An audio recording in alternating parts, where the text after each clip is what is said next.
جمعہ ہے اور محرم الحرام کی 9 تاریخ ہے۔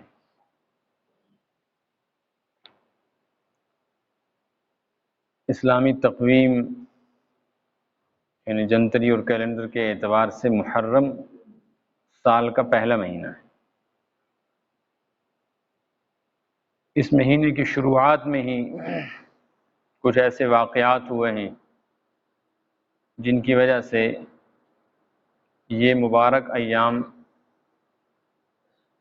ایک خاص اہمیت رکھتے ہیں۔ ان کی ایک اپنی تاریخ ہے۔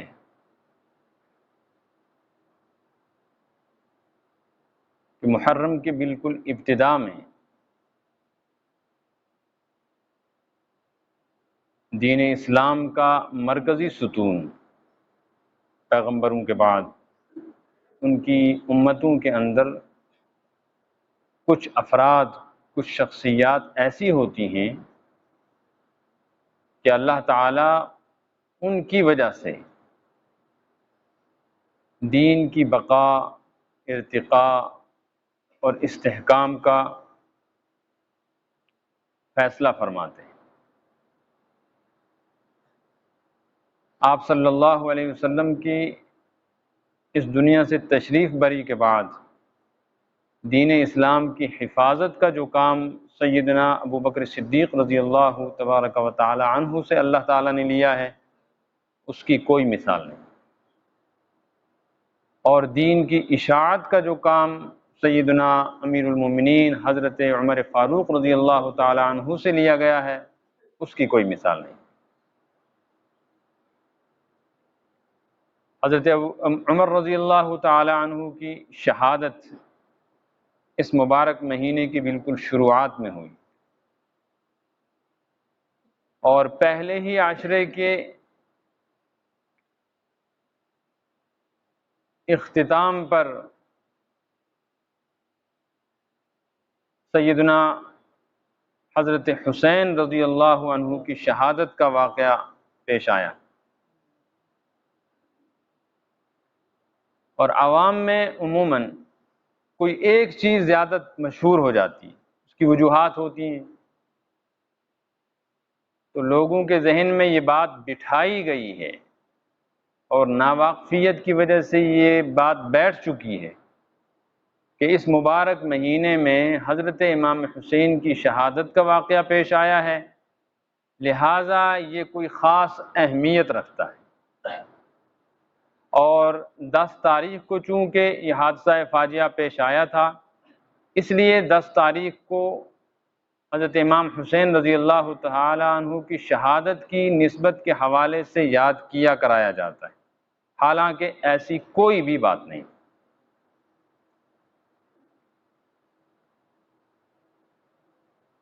اللہ تعالیٰ کے نزدیک یہ حرمت والا مہینہ ہے، اور یہ پہلے سے ہی حرمت والا تھا۔ اس میں 2 واقعے بڑے عجیب ہوئے ہیں، مسلمانوں کے لیے المناک ہوئے ہیں۔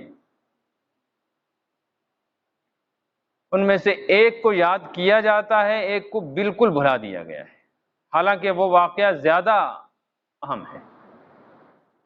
وہ ہے حضرت عمر رضی اللہ تعالی عنہ کی شہادت۔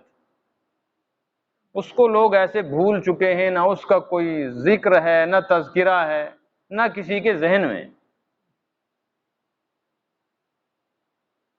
اللہ تعالیٰ نے اسلام کی اشاعت کا، حفاظت کا، اسلام کے استحکام کا، اس کی بقا اور ارتقاء کا، سارے عالم میں اس کی شیوع کا اور اس کی مضبوطی کا جو کام خلفائے راشدین، خلیفہ رسول صلی اللہ علیہ وسلم بلا فصل امیر المومنین سیدنا ابو بکر صدیق رضی اللہ عنہ، پھر امیر المومنین حضرت سیدنا عمر ابن خطاب رضی اللہ عنہ جن کو فاروق اعظم کہتے ہیں، پھر سیدنا امیر المومنین عثمان ابن عفان رضی اللہ عنہ جنہیں ذی النورین کہتے ہیں، اور پھر امیر المومنین حضرت سیدنا علی ابن ابی طالب کرم اللہ وجہہ جن کو شیر خدا کہا جاتا ہے۔ ان چار کے ذریعے سے اللہ تعالیٰ نے جو کام لیا ہے صحابہ مل کے اس کا مقابلہ نہیں کر سکتے۔ اور حضرات صحابہ میں ترتیب بھی فضیلت کے اعتبار سے یہی ہے کہ سب سے بڑا درجہ پیغمبروں کے بعد، تمام پیغمبروں کے بعد سب سے بڑا درجہ حضرت ابو بکر کا ہے، پھر حضرت عمر کا، پھر حضرت عثمان کا، پھر حضرت علی کا۔ اس امت میں یہی ترتیب ہے اور یہی خلافت کی ترتیب ہے۔ آپ صلی اللہ علیہ وسلم کے بعد خلافت اسی ترتیب پہ قائم ہوئی۔ تو شروع میں، اس مہینے کے بالکل شروع میں حضرت عمر کا جو حادثہ پیش آیا شہادت کا، کہ ایک منافق نے، ایک بدبخت نے آپ کو محراب میں زخمی کر کے شہادت تک پہنچا دیا، یہ واقعہ زیادہ المناک ہے۔ اس لیے اس واقعے کی وجہ سے اسلام کی کمر پہ جو زد پڑی ہے نا، وہ حضرت امام حسین کی شہادت سے نہیں پڑی۔ اگرچہ حضرت امام حسین رضی اللہ تعالی عنہ کی شہادت بہت المناک اور دردناک حادثہ ہے، اور آل رسول کے ساتھ صلی اللہ علیہ وسلم جو کچھ اس زمانے میں کیا گیا، یزید کی فوجوں کے ذریعے سے جو ظلم و ستم ان پہ ہوا، وہ بہت خطرناک، المناک، دردناک واقعات ہیں۔ لیکن دوسری طرف اسلام کے اوپر جو زد پڑی ہے، جتنا نقصان حضرت عمر کی شہادت سے ہوا وہ حضرت عثمان کی شہادت سے، حضرت حسین رضی اللہ تعالیٰ عنہ کی شہادت سے نہیں۔ پھر یہ ہے کہ صحابہ کرام علیہم الرضوان میں کتنے ہی ہیں جو شہید ہوئے ہیں۔ سید الشہداء ہیں حضرت حمزہ رضی اللہ عنہ، کوئی ذکر و تذکرہ ان کی شہادت کا نہیں ہوتا۔ محراب رسول میں حضرت نبی پاک صلی اللہ علیہ وسلم کے مصلی پہ کھڑے کھڑے حضرت عمر کو شہید کیا گیا، اس کا کوئی ذکر و تذکرہ نہیں۔ حضرت عثمان غنی رضی اللہ تعالی عنہ کو بھوک اور پیاس کی حالت میں گھر میں محصور کر کے قرآن کی تلاوت کرتے ہوئے سر پہ ڈنڈا مار کے شہید کر دیا گیا، سارا خون قرآن پہ گرا، اس کا کوئی ذکر نہیں۔ حضرت امام حسن رضی اللہ تعالی عنہ جو امام حسین کے بڑے بھائی ہیں، ان کو زہر پلا کر شہید کیا گیا، کوئی ذکر نہیں۔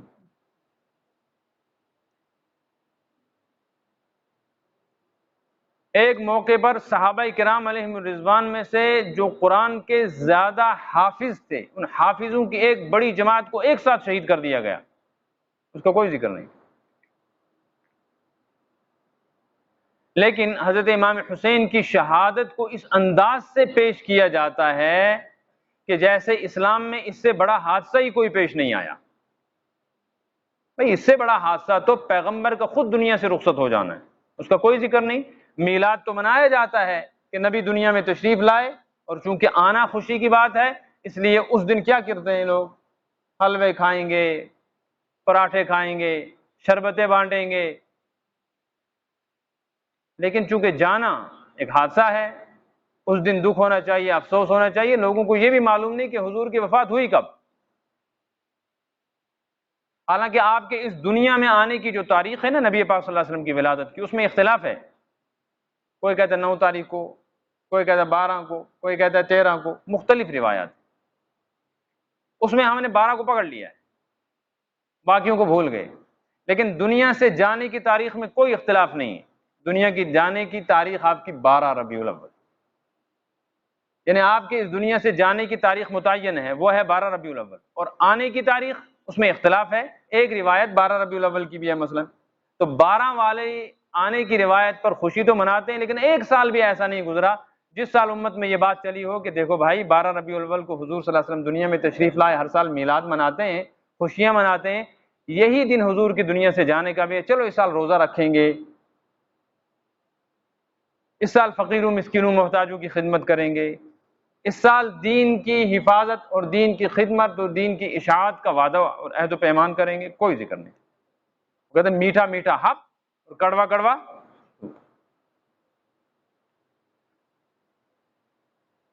تو ان چیزوں کی ضرورت ہے کہ اسلامی تاریخ پڑھی جائے۔ اس محرم کے مہینے کی 10 تاریخ کو عاشورہ کہتے ہیں، کل ہے نا 10، تو کل کی اس تاریخ کو عربی میں عاشورہ کہتے ہیں۔ عاشورہ کا مطلب آپ یوں سمجھے، عشر کے معنی 10 کے آتے ہیں، تو عاشورہ کا مطلب ہوا 10ویں تاریخ یا 10واں دن۔ اس کی بڑی فضیلت اور اہمیت ہے، لیکن حضرت امام حسین رضی اللہ عنہ کی شہادت سے اس کا کوئی تعلق نہیں۔ حضرت امام حسین اور حضرت امام حسن، بلکہ حضرت علی کی پیدائش سے پہلے، بلکہ حضرت نبی پاک صلی اللہ علیہ وسلم کی دنیا میں آنے سے پہلے ہی لوگ عاشورہ کے دن کا اکرام اور احترام کرتے تھے، اور آپ صلی اللہ علیہ وسلم اپنی مبارک زندگی میں آپ سے عاشورہ یعنی 10 محرم کا روزہ رکھنا ثابت ہے۔ یہ تو پہلے سے فضیلت آئی، اور اس کی جو فضیلت ہے اس کی مختلف وجوہات ہیں۔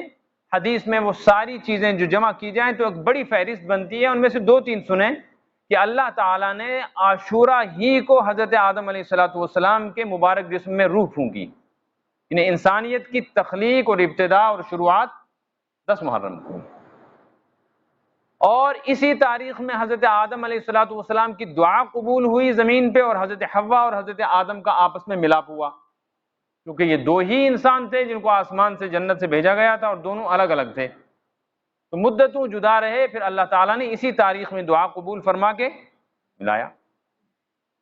اسی 10 تاریخ کو قیامت آئے گی،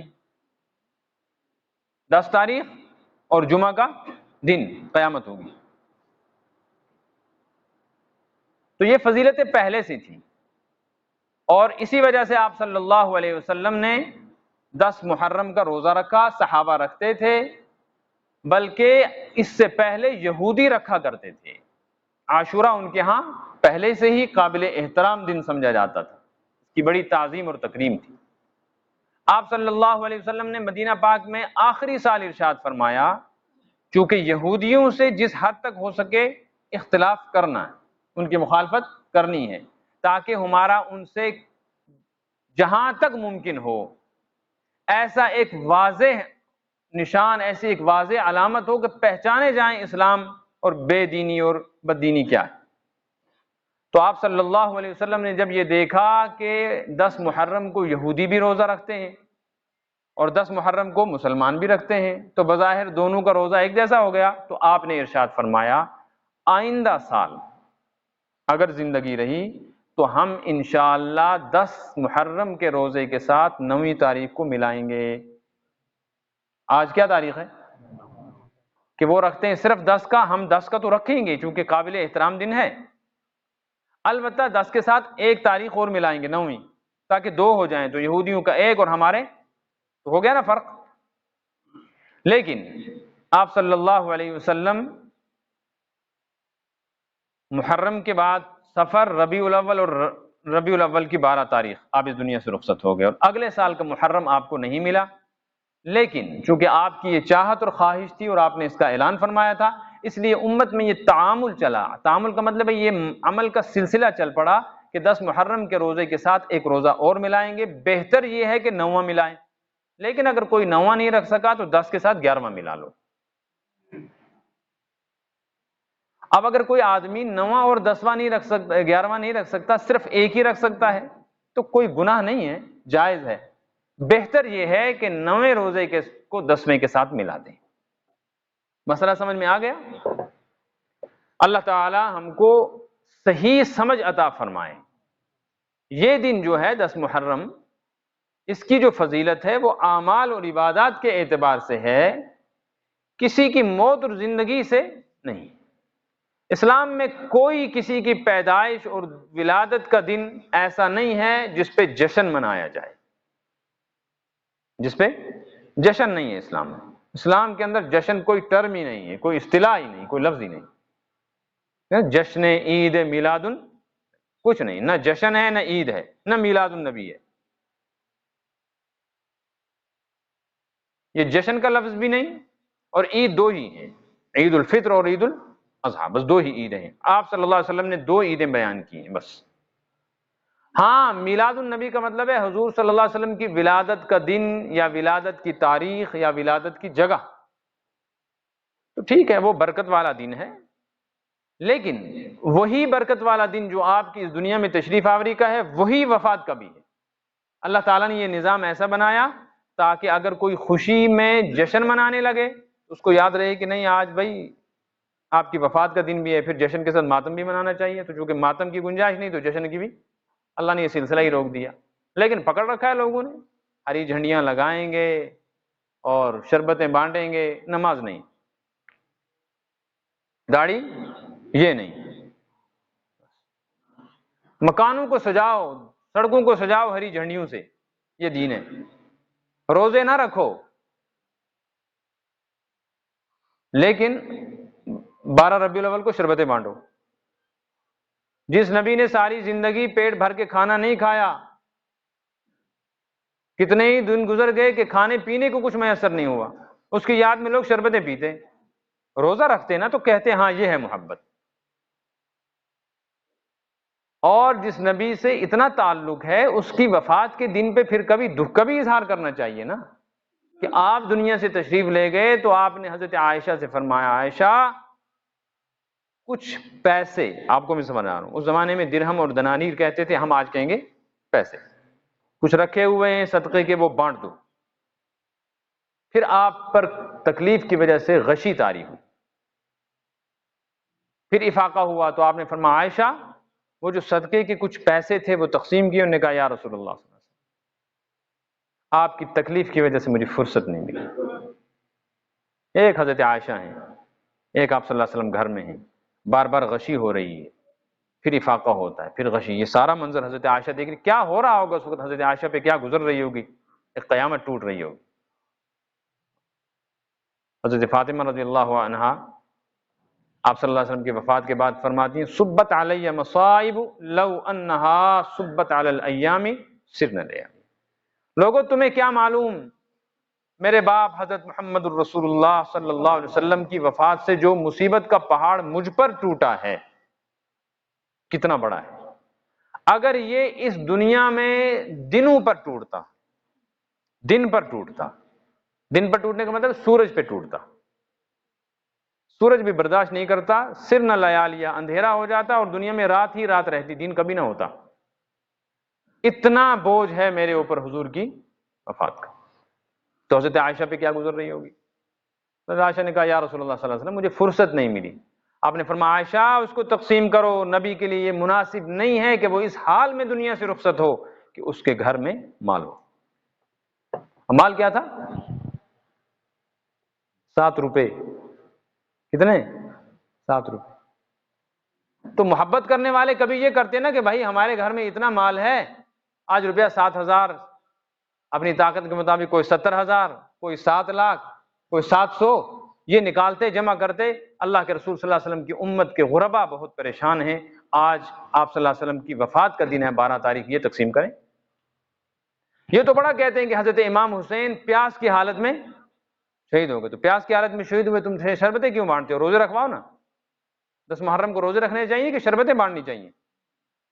جس کی یاد میں کر رہے ہو وہ تو پیاس کی حالت میں دنیا سے چلا گیا، نہ کھانا ملا نہ پینا، اور تم شربتیں بانٹتے پھرتے ہو۔ تو کیا ہے یہ رسمیں ہیں سب۔ تو یہ برکت والے دن چل رہے ہیں، اس دن کی فضیلت بہت ہے 10 تاریخ کی۔ یاد رکھنا چاہیے جس جگہ کی عمل کے اعتبار سے فضیلت زیادہ ہو، برکت زیادہ ہو، اس جگہ بیٹھ کر گناہ کرنے کا وبال بھی زیادہ ہوتا ہے۔ مثلا باہر کھڑے ہو کے گالی دینے کا جو وبال ہے، مسجد میں بیٹھ کر گالی دینے کا وبال زیادہ ہو جائے گا۔ سمجھ میں آ رہی ہے نا بات؟ یہاں بیٹھ کر جو گناہ کرو گے اس کا وبال اتنا زیادہ نہیں ہوگا، خانہ کعبہ کے سامنے بیٹھ کر کرو گے تو اور زیادہ بڑھ جائے گا۔ عام دنوں میں جو گناہ کرو گے اس کا جو وبال ہوگا، رمضان شریف میں اس گناہ کا وبال اور زیادہ ہو جائے گا۔ نیکی کا بھی یہی حال ہے۔ تو کل اور آج یہ ایام جو ہیں، ویسے ساری زندگی ہی قدردان کے لیے ہر دن جو ہے عید ہے اور ہر رات شب قدر ہے۔ تو ان دنوں میں نیکی کا اجر بہت زیادہ ہے، لیکن گناہ کا وبال بھی زیادہ ہے۔ ایک طرفہ ذہن نہیں چلنا چاہیے کہ لوگ بس نفل پڑھ لیں گے، تلاوت کر لیں گے، تسبیح کر لیں گے۔ جو گناہ کے عادی ہیں نا وہ گناہ بھی چھوڑیں۔ تو 10 محرم کو روزہ رکھنے کا اجر تو بہت بڑا ہے، لیکن حرام کا مال کھا کے افطار کیا تو وبال بھی بہت بڑا ہے۔ بیوی کا مہر نہیں دیا ہے، بہنوں کا حق نہیں دیا ہے ابھی تک، تو پھر روزے ووزے سے کس کام کے؟ حقوق کا معاملہ بڑا نازک ہے۔ روزہ تو رکھا لیکن نگاہ کی، زبان کی، کان کی کوئی حفاظت نہیں، اجنبی خواتین پر نگاہ ڈالی جاتی ہے حوث کی، زبان سے جھوٹ بولا جا رہا ہے، چغلی ہو رہی ہے، غیبت ہو رہی ہے، لوگوں کا مذاق اڑایا جا رہا ہے، اور روزہ بھی ہے، روزہ بھی ہے، مسجد میں بھی ہے، غیبتیں سن بھی رہے ہیں، موبائل کے اوپر فحاشی بے حیائی دیکھ بھی رہے ہیں، سن بھی رہے ہیں، لوگوں کی برائی سوچ بھی رہے ہیں، ان کے متعلق برے پلان بنا بھی رہے ہیں۔ تو یہ جو گندگی اندر بھری ہوئی ہے نا، اس کی وجہ سے نیک اعمال کی برکتیں ختم ہو جاتی ہیں۔ اس لیے کوشش کرنی چاہیے کہ گناہوں سے اپنے آپ کو بچائیں، زہر سے بچاؤ، ٹانک اگر نہیں بھی کھاؤ گے تو بھی کوئی مسئلہ، یہ نفلی عبادات جو ہے نا یہ ٹانک ہے، اور فرائض واجبات یہ غذا ہے، غذا کے بغیر تو آدمی مرے گا۔ ہاں اگر آپ نے کھانا پینا کھایا ہے لیکن اب آپ کے پاس بادام، کشمش، کھجور، گھی مکھن نہیں ہے، انڈے نہیں ہیں، تو کوئی مسئلہ نہیں ہے، زندگی تو گزر جائے گی نا، تھوڑی کمزوری ومزوری ہوگی۔ اگر نفل پاس نہیں ہوئے لیکن فرائض آپ نے پڑھے تو انشاءاللہ ایمان زندہ ہے، اور اگر نفل پڑھتے رہے، بڑے دنوں میں نفلوں کے لیے جمع ہو گئے، شب قدر میں، 10 محرم میں، عرفے میں، عیدوں میں، اور باقی دنوں میں نہ کہیں فرض ہے، نہ کہیں واجب ہے، نہ نماز ہے، نہ حلال حرام ہے، تو پھر خطرہ ہے۔ اس لیے ایک یہ ارادہ کریں کہ انشاءاللہ گناہوں سے اپنے آپ کو بچائیں گے، اصل مسئلہ یہ ہے۔ نمبر 2، فرائض جو ضروریات دین ہیں ان پر عمل کریں گے، نمازوں کی پابندی ہے، رمضان شریف کے روزے ہیں، پہلے ان کا درجہ، پھر اس کے بعد عاشورہ کا۔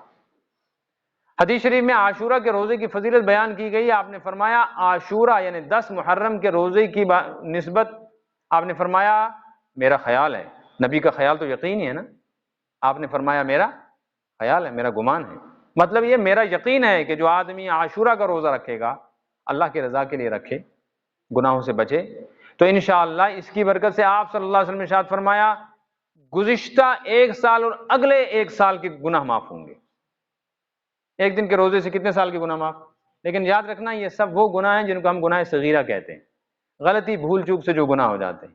حرام کھانے کا گناہ معاف نہیں ہوتا، جھوٹ بولنے کا، دھوکہ دینے کا، بے حیائی کرنے کا، بے حیائی پھیلانے کا، نمازیں چھوڑنے کا، کسی کا حق دبانے کا، یہ گناہ تو معاف نہیں ہوتا، یہ توبہ سے بھی معاف نہیں ہوتا، اس کے لیے تو معاف بھی کرانا پڑتا ہے صاحب حق سے۔ اور فرض اگر چھوٹ گئے نماز روزے تو توبہ کے ساتھ ساتھ قضا بھی ضروری ہے۔ آج تک زکوٰۃ نہیں دی، عشر نہیں دی، توبہ کرو، لیکن پچھلے سالوں کا حساب لگا کر کسی عالم سے پوچھ کے اندازہ لگا کے وہ ادا بھی کرو۔ کسی کا حق دبا لیا، اگر پتہ ہے کون ہے تو ادا کرو، نہیں ہے پتہ کون ہے یا اندازہ نہیں کہ میں نے کتنا کھایا ہے حرام، تو کسی عالم کے پاس ٹائم لگا کے پوچھو میں کیا کروں، تب جا کے گناہ معاف ہوتے ہیں۔ تو یہ برکتیں ہیں، اللہ مجھ کو آپ کو عمل کی توفیق عطا فرمائے۔